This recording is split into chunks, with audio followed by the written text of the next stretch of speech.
Assalamualaikum warahmatullahi wabarakatuh. Kita ketemu lagi di pertemuan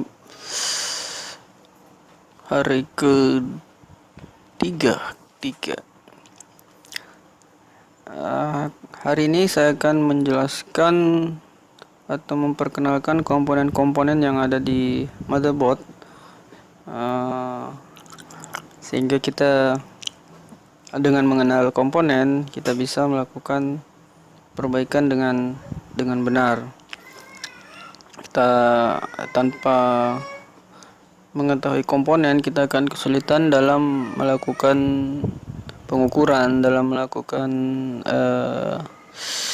penganalisa. Ketika nanti menemukan kasus-kasus. Jadi saya berharap di materi ini, jika masih pemula atau masih sangat belum pernah mengenal komponen di motherboard, lakukan atau video ini diulang-ulang sehingga bisa paham, sehingga bisa mengerti, sehingga bisa tahu komponen-komponen yang ada di motherboard laptop. Oke, kita mulai. Saya akan mengambil salah satu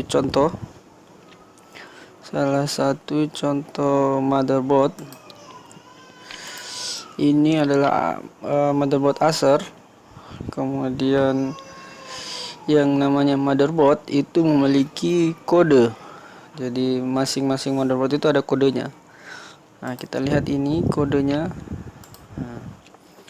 Kode mainboardnya adalah ZQR.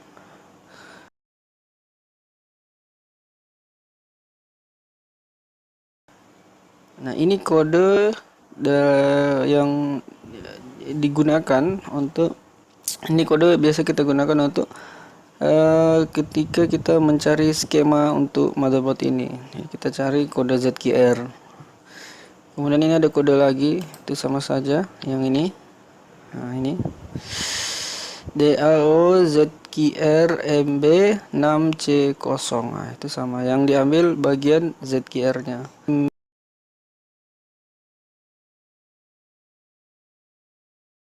Ini ada ZQR. Nah, itu yang diambil. Nah, di belakang dari motherboard ini juga ada kode, dan itu masih sama. Dan tapi tidak semua mainboard seperti ini, biasanya cuma satu.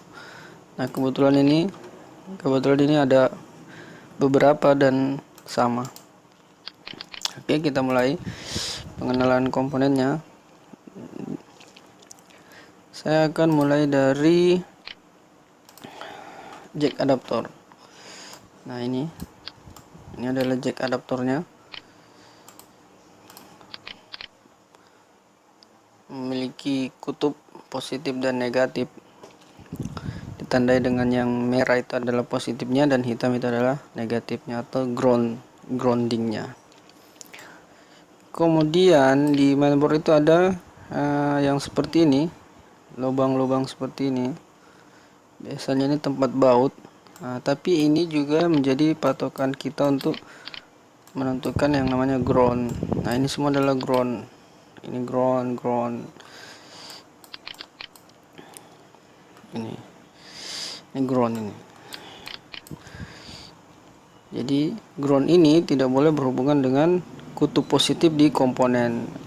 Misalnya nanti ketika kita melakukan solder, tidak sengaja soldernya itu bersentuhan dengan lubang ini, maka itu berarti menghubungkan kutub negatif ke kutub salah satu kutubnya atau kutub positif. Kecuali yang terhubung itu sama-sama ground, itu tidak masalah. Oke, kita lanjut. Di sini ada yang namanya induktor. Induktor itu adalah semacam jembatan penghubung. Modelnya seperti ini. Mana ini? Ini modelnya seperti ini. Ini. Pokoknya model-model seperti ini adalah induktor. Jadi perlu diingat, yang ini induktor. Ini semua adalah induktor. Induktor ini adalah jembatan untuk menghubungkan dari salah satu blok atau bagian di dalam mainboard ke blok lainnya. Kodenya, nah ini ada kode. Nah itu induktor yang tipe ini. Ini ada kodenya, ini PL nih, L atau L ya, PL atau L. P itu adalah power, L itu biasanya kita indikasikan sebagai lilitan. Jadi ini jadi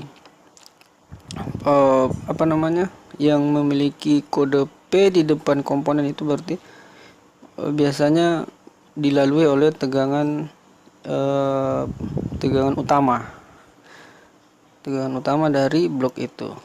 Nah di sini ada PL lain atau ada induktor dengan model lain. Ini seperti ini nih. Dan ini akan kita temukan banyak nanti di motherboard baru, biasanya menggunakan yang seperti ini. Bedanya apa? Ya mungkin bedanya cuma dari bahannya, tapi fungsinya ya tetap saja sama, yaitu jembatan.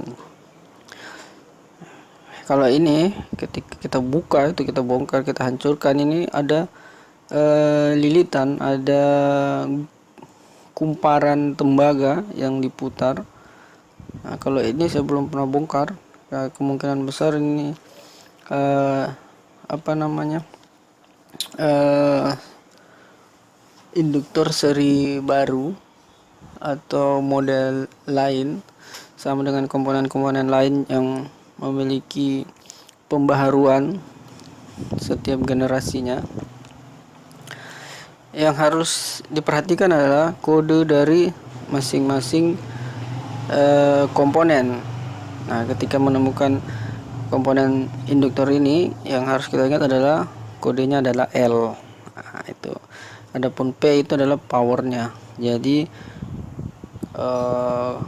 tegangan yang dilalui oleh komponen yang berinisial P di depan kode komponen itu berarti dilalui oleh tegangan utama. Kemudian selanjutnya adalah dioda. Dioda itu kodenya D. Kemudian jika menggunakan inisial P di depan D-nya atau PD seperti itu, berarti itu akan dilalui oleh tegangan utama. Modelnya seperti ini. Ini model dioda dengan fisik yang berbeda. Nah, ini fisiknya berbeda. Kutubnya ada dua, anoda dan katoda. Yang satu ini memiliki 3 kaki, tapi cuman modelnya saja 3, tapi pada dasarnya kutubnya tetap memiliki 2 kutub. Hanya ada anoda dan katoda. Ini kita perhatikan. Apakah ini bisa diganti? Nah, pada intinya bisa, tapi sebaiknya dilakukan pergantian dengan jenis yang sama. Dikhawatirkan kedepannya memiliki masalah atau ada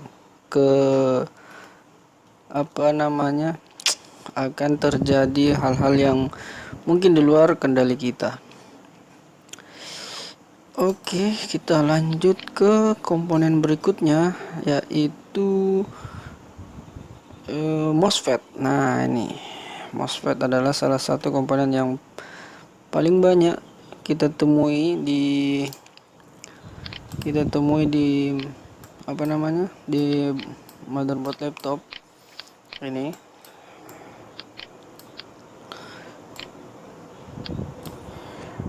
Kode MOSFET itu adalah QI. Nah, QI. Jadi kalau kita menemukan kode QI di dalam motherboard, nah itu pasti adalah MOSFET. Nanti ini saya jelaskan secara bentuk aslinya. Nanti saya akan juga jelaskan dalam bentuk skema. Ini kakinya ada 8. Oke, saya gambarkan dulu ya. Kakinya itu 8, tapi pada intinya dia cuman 3. Nah, jadi MOSFET itu bentuknya seperti ini.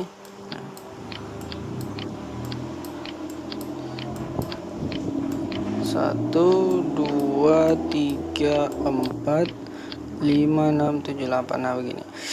Nah kaki 1 dan kaki 3 itu tersambung. Apakah selalu? Ya, selalu. Kaki 1 dan kaki 3 itu selalu tersambung. Jadi ini bisa dihitung 1. Kemudian ini kaki 4 sendiri sebagai gate, sebagai gerbang, sebagai trigger, sebagai pembuka, sebagai saklar. Nah, itu dia gate-nya. Kemudian ini 5 sampai 8 itu juga satu bagian. Dia tersambung di dalam MOSFET-nya.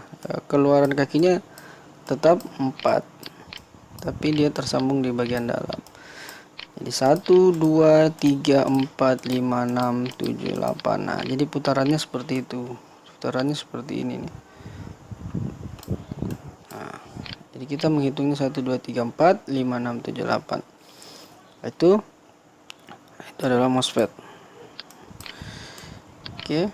Nah, nanti MOSFET itu kita akan bahas sendiri di materi berikutnya. Yang ingin saya sampaikan di sini adalah pengenalan saja, biar kita tahu bahwa oh yang ini adalah MOSFET, oh yang ini adalah induktor, oh yang ini adalah dioda. Selanjutnya adalah kapasitor.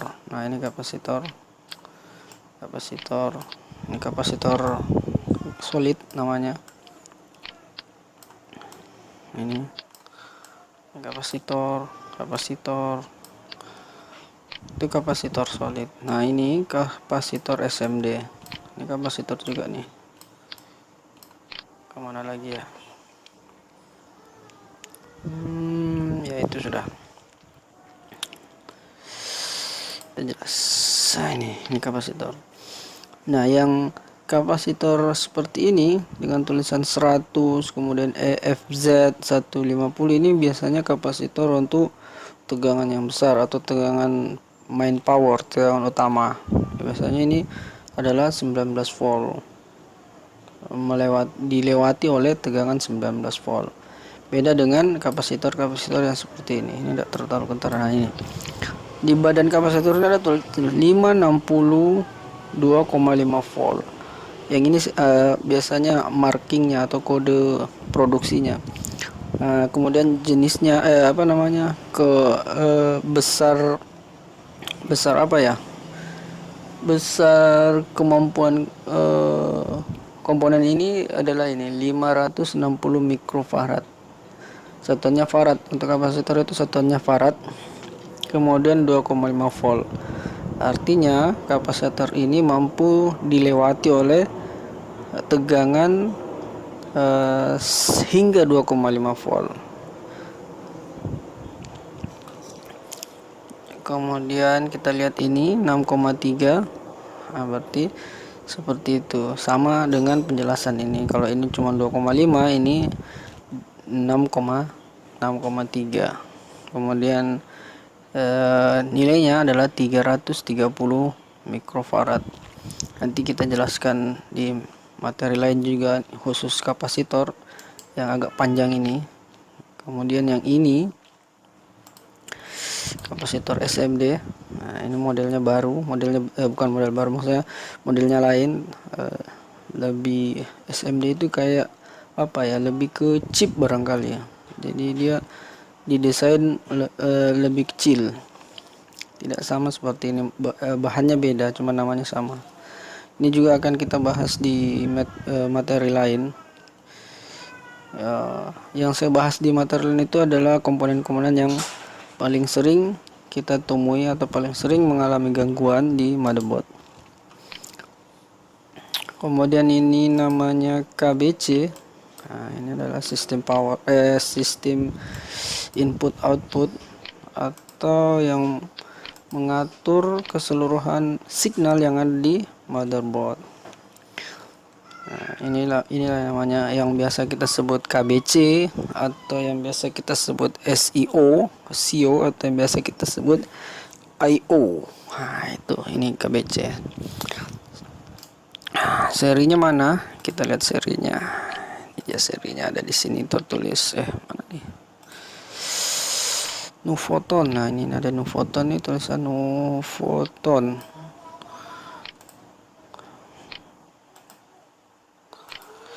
Nah, ini Nuvoton, kemudian di bawahnya nanti akan kelihatan Nuvoton berapa. Ini malah tertutupi nih.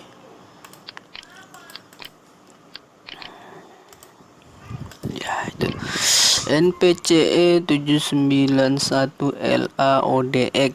Nah, jadi kalau ini rusak, gantilah dengan seri yang sama. Selanjutnya kita ke IC BIOS. Nah, perhatikan ya, ini IC BIOS-nya. Modelnya mirip, hampir sama dengan MOSFET. Nah, ini dia kodenya U. Ini U4.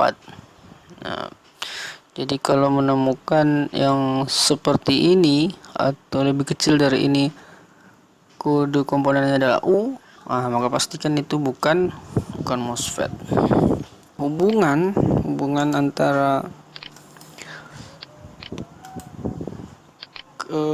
IC BIOS ini dan antara ini, nah, jadi ceritanya seperti ini. Ini yang akan kita lakukan nanti, yang flash BIOS atau pergantian firmware data. Di dalam IC ini kan ada data nih. Nah, itu fungsinya untuk menggerakkan KBC ini. Nah, itulah fungsi IC BIOS. Jadi ketika ini kita flash, itu kita mengganti informasi-informasi yang ada di dalamnya untuk mengoperasikan KBC ini. Oke, selanjutnya ke komponen lain yang bernama chipset. Di pertemuan kemarin kayaknya saya sudah menjelaskan sedikit yang chipset ini. Nah, ini adalah chipset penggabungan yang dulunya bernama short bit dan not bit digabungkan menjadi satu. Nah, ini kodenya ada di badan fisik chipset tersebut. Ini ada, biasanya ini tidak jelas ya, nanti perhatikan ada HM65 atau HM55 sekian. Nah, itu kodenya. Terus mana lagi? Ini prosesor. Nah, kalau prosesor mungkin semua yang pernah mengenal komputer juga ada kan prosesor. Nah, ini prosesor juga namanya nih. Ini prosesor, masih prosesor yang bisa dilepas-lepas. Nah, kita tahu prosesor yang sekarang kan sudah prosesor tanam.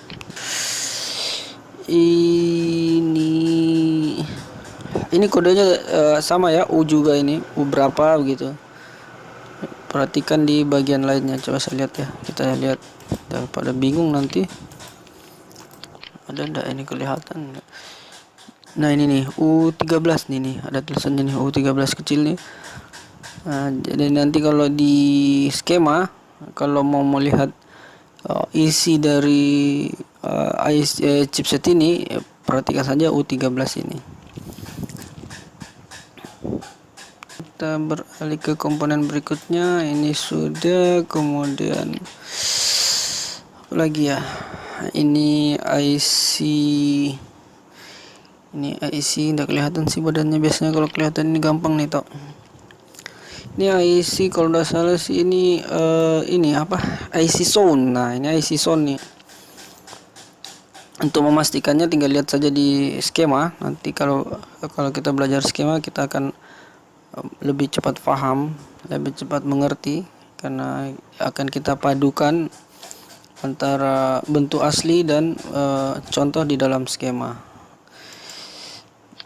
Apalagi, nah ini adalah tempat IC baterai CMOS.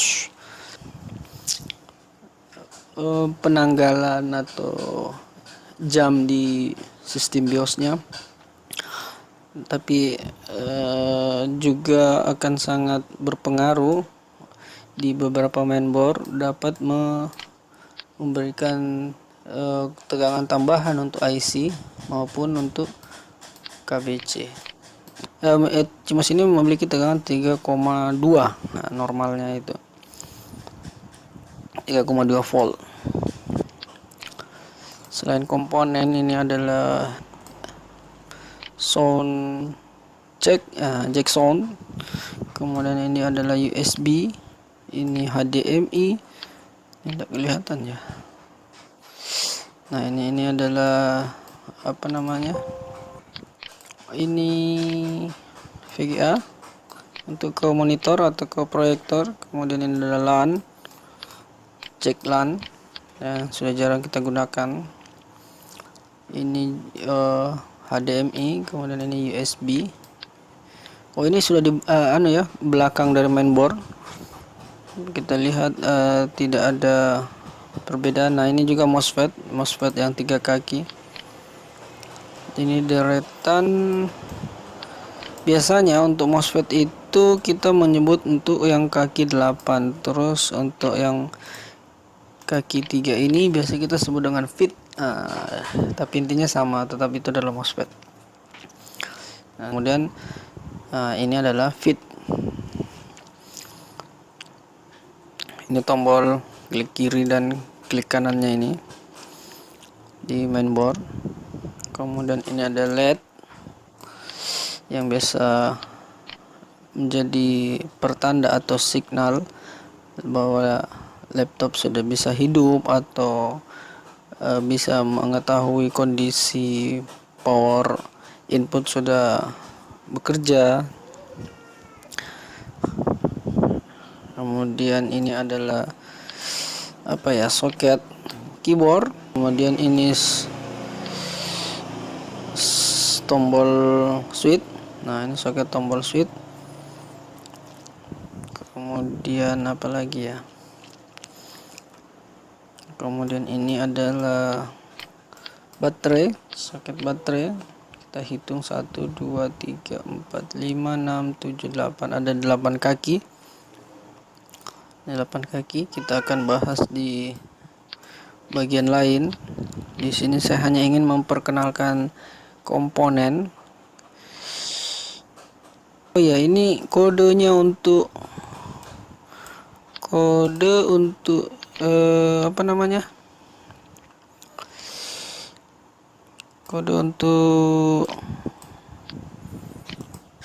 ini adalah biasanya CN. Nah, ini soket ini biasanya CN. Yang soket-soket ini ada kodenya CN berapa. Ini ada nih CN nih,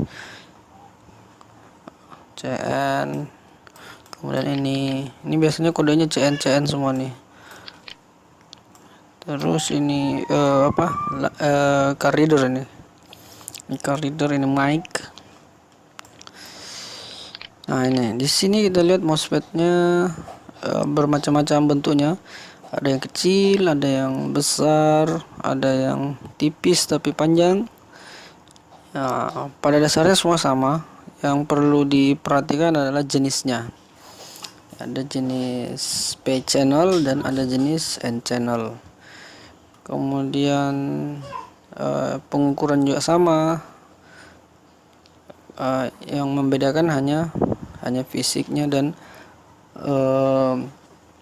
datasheet yang mungkin agak berbeda sedikit. Ini nih adalah LVDS atau soket LVDS untuk ke internal LCD. Ini CN juga kodenya. Ini juga yang jack adapter juga, ini kodenya CN. Ini kodenya CN juga nih ketika melihat di skema. Oke. Saya rasa untuk pengenalan komponen itu saja. Tolong diulang-ulang, dicatat kode-kode komponen biar nanti bisa paham, bisa tahu. Oh, ini belum nih kristal nih. Sampai lupa ya. Nah, ini kode ini kristal. Biasanya kodenya Y. Nah, ini kristal yang kode-kode Y itu kristal. Nah, ini kristal kode kristal clock. Nah, ini cara mengukurnya harus menggunakan osiloskop atau mode hash di avometer. Itu jarang bermasalah. Kita cari yang lain lagi, jangan sampai ada yang kelewatan. Oke, langsung kalau ada yang terlewat ditanyakan saja di forum. Mungkin saya ada yang kurang menjelaskan. Yang ditanya seputar pengenalan komponen saja ya. Untuk yang lain-lainnya akan dibahas di materi berikutnya. Oke, cukup sekian untuk pertemuan kali ini. Saya harap dicatat dengan baik, diingat. Oke, terima kasih. Wassalamualaikum warahmatullahi wabarakatuh.